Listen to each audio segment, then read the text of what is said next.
ஒரு பெரிய ஊர், ஒரு பிஸியான ஏரியா, ஆள் நடமாட்டம் அதிகமாக இருக்கக்கூடிய ஒரு ஏரியா. அங்கே சென்டரில் ஒரு முரட்டு ஜல்லிக்கட்டு காலை ஒன்று நின்றுட்டு இருக்குது. காலில் மண்ணை வீசிக்கிட்டு சீறிக்கிட்டு அப்படியே நின்றுட்டு இருக்குது. யாருமே பக்கத்தில் போக முடியல. அந்த இடம் ஒரு கேஷுவலாக மாறணும் அப்படின்னா அந்த காளையை அடக்கி அமைதி ஆக்கினா தான் மறுபடியும் ஒரு பேக் டு நார்மல் சுச்சுவேஷனுக்கு அந்த இடம் மாறும். அந்த ஊரில் இருக்கிற ஒரு சில பேருக்கு மட்டும்தான் அந்த காளை அடங்கும். அவங்க யாருமே அங்கே இல்லை. ஆனால் அந்த க்ரௌட்ல இருந்த ஒரு சில பேர், ஆல்ரெடி அந்த காளையை அடக்கணவங்களோட இருந்த ஒரு சில பேர், எங்களுக்கு இல்லாத அனுபவமா, நாங்க பார்க்காத காளையா, நாங்க பார்க்காத மாடா, நாங்க போய் அடக்குறோம்னு சொல்லிட்டு உள்ள போறாங்க. ஒருத்தராலையும் அந்த காளையை தொடக்கூட முடியல. எல்லாரையும் அடிச்சு வீசி தூக்கி போட்டுருச்சு. இப்ப என்னடா பண்றது அப்படின்னு பார்க்கும்போது அந்த கூட்டத்தை விலக்கிட்டு ஒரு சின்ன பையன் ஒரு என்ட்ரி ஒன்று கொடுக்குறான். தான் தெரியும்ல, டேய் எங்களாலேயே முடியல, நீ எல்லாம் என்னத்தை போய் கிழிக்க போற, எங்களுக்கு அவ்வளோ அனுபவம் இருக்குது, நாங்களே அடிபட்டு ஓரமா படுத்து கிடக்கிறோம், இவன் விளையாட்டுத்தனமா ஏதோ பண்ணிட்டு கிடக்கிறான், பாவம் அந்த காலை கிட்ட போய் அடிபட்டு சாவ போறான், பச்சா பையன், அந்த பையன், இந்த பையன், அண்டர் எஸ்டிமேட் பண்றது, ஏளனமா பேசுறது, இப்படி ஒரு பக்கம். இன்னொரு பக்கம் பரிதாபப்பட்டு, ஐயோ பாவமே இப்படி தனியா போய் மாட்டிக்கிட்டானே அந்த காலை கிட்ட, என்ன பண்ண போறானோ அப்படின்ட்டு ஒரு பக்கம் பரிதாபப்பட்டு பேசுறாங்க. அந்த சின்ன பையன் எதுவுமே காதலியே போட்டுக்காம ரெண்டு பாக்கெட்லையும் கையை விட்டுக்கிட்டு ஸ்டைலா கெத்தா தில்லா அப்படியே உள்ள போறான். ஒரு ஸ்டெப் எடுத்து வைக்கிறான், அந்த காலை அப்படியே சீறிக்கிட்டே நின்றுட்டு இருக்குது. இன்னொரு ஸ்டெப் எடுத்து வைக்கிறான், காலை அப்படியே சீறிக்கிட்டே முன்னாடி வருது. மக்கள் எல்லாரும் பதட்டத்தோடு அப்படியே பார்த்துட்டு இருக்கிறாங்க. இன்னொரு ஸ்டெப் எடுத்து வைக்கிறான், காலை அப்படியே முட்டை வரும்போது பாக்கெட்டுக்குள்ள மறைச்சி வச்சிருந்த ரெண்டு புல்லுக்கட்டு அதை அந்த காலை கிட்ட காட்டுறான். காலை அப்படியே சடனா வந்து நின்று அது மூடெல்லாம் மாறி அந்த புல்லுக்கட்டை சாப்பிட ஆரம்பிச்சிருச்சு. அந்த சின்ன பையனும் அந்த காளையை அப்படியே தடவிக்கிட்டு வரான்.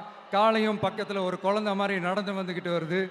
பக்கத்தில் இருந்த ஒரு வயல்வெளியில் அந்த காளையை மேய விட்டுட்டு வரான். மக்கள் எல்லாரும் அந்த பையனை ஆச்சரியமாக பார்க்குறாங்க.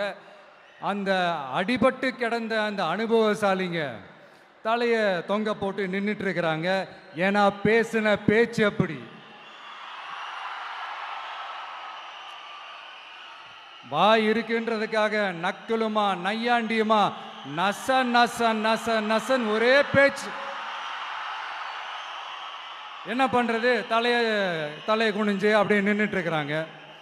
அங்க ஒரு பெரியவர் வர்றார். வந்து அந்த பையன்கிட்ட கேட்கிறாரு, எப்படிப்பா இப்படி ஒரு முரட்டு காலை சீறிட்டு நின்றுட்டு இருந்தது, எப்படி அந்த காளையை அடக்கின அப்படின்னு கேட்டதுக்கு அந்த பையன் சொல்றான், ஐயா எனக்கு அந்த காளையை பார்த்தா கோபமா இருந்த மாதிரிலாம் எனக்கு தெரியல, அந்த காலை பசியோடு இருந்த மாதிரி இருந்தது, அதனால தான் அந்த புல்லுக்கட்டை காமிச்சவொடனே ஓகே நமக்கு தேவையானது கிடச்சிருச்சு அப்படின்னோடனே அந்த புல்லுக்கட்டை சாப்பிட்டுட்டு நம்மளோட அப்படியே ஜாலியாக வாக்கிங் வந்துருச்சு அப்படின்னு சொன்னான். இதை கேட்ட அந்த பெரியவர் சொன்னாராம், இந்த சின்னவங்க பெரியவங்க அனுபவம் இருக்கிறவங்க அனுபவம் இல்லாதவங்க இதெல்லாம் விஷயமே கிடையாது.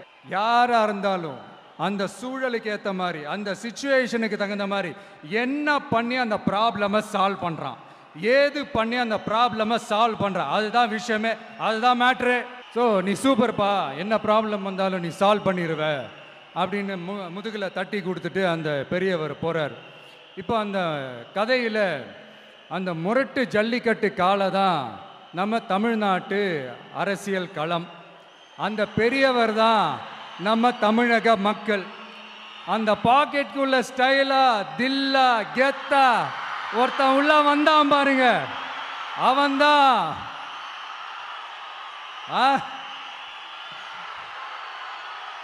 நான் இல்லைங்க, நான் இல்லை, நானு நீங்க நாம எல்லாருமா சேர்ந்து மாபெரும் மக்கள் சக்தியா இருக்கக்கூடிய நம்ம டிவிக்கு, அதுதான் அந்த சின்ன பையன்.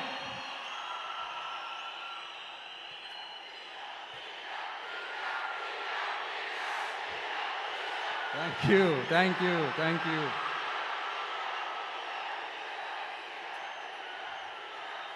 மக்களை நேசிக்கிற ஒரு நல்ல தலைமை இல்லாததுனால இத்தனை வருஷமா வேற வழி இல்லாம ஸ்டாலின் சார் கொடுத்த அந்த பொய்யான வாக்குறுதிகள் எல்லாத்தையும் நம்பி ஏமாந்த நம்ம மக்களுக்கு சரியான நேரத்தில் ஒரு வெகுஜன மக்கள் இயக்கமா வந்தது தான் நம்ம டிவிக்கு.